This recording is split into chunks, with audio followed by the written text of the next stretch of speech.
Hi అండి, welcome to our channel. ఇవాల్టి వీడియోలో వినాయక చవితికి స్పెషల్గా తయారు చేసుకునే జిల్లేడుకాయల్ని చూపించబోతున్నానండి. చాలా టేస్టీగా ఉంటాయి, సింపుల్గా తయారు చేసుకోవచ్చు. ఈ జిల్లేడుకాయల లోపల స్టఫింగ్ కోసం కొబ్బరి లవుజుతోటి కానీ లేదంటే శనగపప్పు పూర్ణంతోటి కానీ తయారు చేసుకోవచ్చు. ఇక్కడ నేను కొబ్బరి లవుజుతోటి చేసి చూపించబోతున్నాను. స్టవ్ ఆన్ చేసుకుని దలసరిగా ఉండే ప్యాన్ పెట్టుకుని 1 కప్పు మిక్సీ చేసి పెట్టుకున్న కొబ్బరి తురుముని వేసుకోవాలి. ఇందులోకి 1 కప్పు బెల్లాన్ని వేసుకోవాలి. తీపి మీకు తక్కువ కావాలనుకుంటే 3/4 కప్పు అయినా వేసుకోవచ్చు. ఇప్పుడు ఈ బెల్లం ఇంకా కొబ్బరి బాగా దగ్గరగా ఉడికిపోవాలి. చాలా త్వరగా ఉడుకుతుందండి, పెద్ద టైం పట్టదు కొబ్బరి లవుజుని తయారు చేయడానికి. ఈ విధంగా బాగా దగ్గరగా ఉడికిపోయిన తర్వాత ఇందులోకి 1 అర స్పూను ఇలాచీ పొడిని వేసుకోవాలి. ఇలాచీ పొడి వేసిన తర్వాత ఒకసారి బాగా కలుపుకుని స్టవ్ ఆఫ్ చేసుకోవాలి. ఇప్పుడు ఈ కొబ్బరి లవుజుని ఒక ప్లేట్లోకి తీసుకుని చల్లారబెట్టుకోవాలి. చల్లారితే మరింత గట్టిగా అవుతుందండి. చల్లారిన తర్వాత ఉండలుగా తయారు చేసుకోవాలి.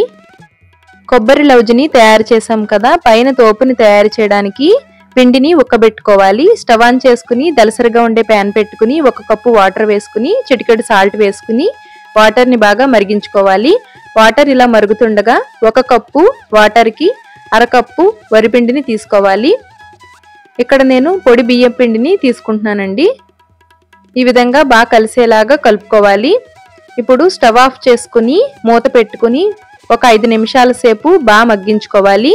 మూత పెట్టి ఉంచినట్లయితే పిండి మరికొంచెం మగ్గుతుందండి.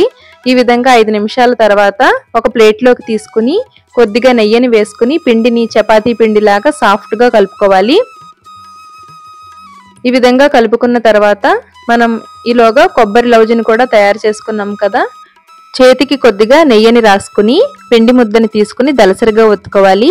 ఇలా అప్పచ్చీలుగా ఒత్తుకున్న తర్వాత ఇందులోకి కొబ్బరి లవుజుని పెట్టుకుని స్టఫ్ చేసుకోవాలి. గుండ్రటి బాల్స్ లాగా తయారు చేసుకోవాలి. వీటినే మోదకాలుగా కూడా తయారు చేస్తారండి. ఈ విధంగా రెడీ చేసుకున్న తర్వాత ఆవిరి మీద ఉడికించడం కోసం ఒక బౌల్లోకి నెయ్యిని వేసుకుని బౌల్ అంతా నెయ్యిని రాసుకోవాలి. ఈ విధంగా నెయ్యిని రాసుకున్నట్లయితే ఒకదానికొకటి అంటుకోకుండా బాగా ఉడుకుతాయండి.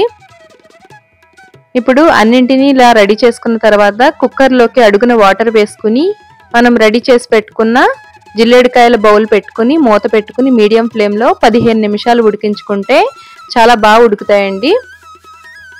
వెంటనే తీయకుండా కొద్దిసేపు ఉన్న తర్వాత తీస్తే ఒకదానికొకటి అంటుకోకుండా బాగా వస్తాయండి. చూశారు కదండి, చాలా సింపుల్గా జిల్లేడుకాయల్ని ఏ విధంగా తయారు చేసుకోవాలో. మీరు కూడా ట్రై చేసి ఎలా వచ్చిందో తప్పకుండా కామెంట్ చేయండి. Thank you.